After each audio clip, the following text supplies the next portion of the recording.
유럽연합은 미 정부가 자국 항공사 보잉에 불법 보조금을 지급한 데 대응하여 11월 10일부로 미국산 제품을 대상으로 40억 달러 규모의 보복 관세를 도입한다고 발표했습니다. EU 측은 미국의 항공기, 농수산품, 주류, 중장비, 자전거 부품 등에 대해 15에서 25% 수준의 관세를 부과할 예정입니다. 미국과 유럽은 각각 자국 항공기 제조사인 보잉과 에어버스의 이권을 지키기 위해 16년째 보조금을 둘러싸고 무역 갈등을 벌이고 있습니다. 두 기업은 전 세계 항공기 제조업계에서 1, 2위를 다투는 2강 기업입니다.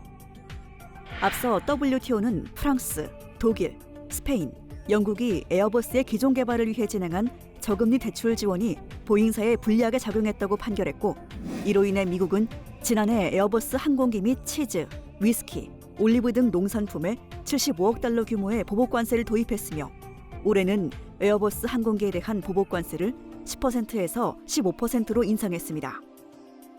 관련해서 EU 측은 미국의 항공산업 대상 세제 혜택과 항공우주 및 방위산업의 정보 조달 관행이 에어버스사에 일부 불리하게 작용했다고 판결한 바 있습니다.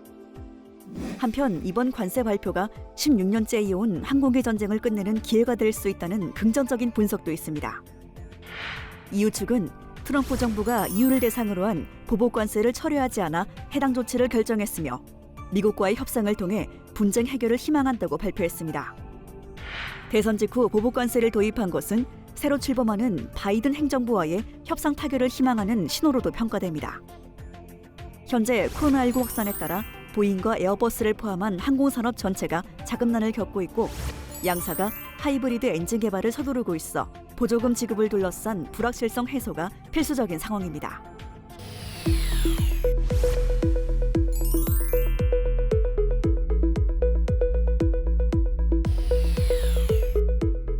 코로나19 여파로 악화됐던 일본 경제가 3, 4분기 들어 급반등했습니다.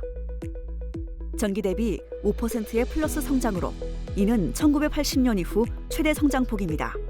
이러한 수치는 직전 분기 최악을 기록한 마이너스 8.2% 역성장에 따른 기저효과를 비롯해 비상사태 선언 해제에 따른 경제활동 재개, 인당 10만엔 지급 및 고투 캠페인을 위시한 정부의 각종 경기부양책 때문인 것으로 분석됩니다. 다만 전반적으로 소비와 수출이 경제 성장률을 견인하고 있으나 설비 투자는 2분기 연속 감소세를 보였습니다.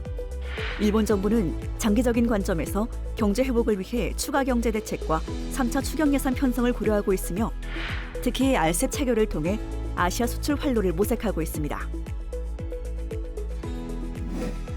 일본은 RCEP 체결을 통해 중국의 아세안 내 세력 확장을 견제하고 일본 주도로 진행됐던 CPTPP의 미국 복귀를 유도할 수 있으며, 아시아 지역으로 수출 활로를 모색하는 등 효과를 기대하고 있습니다.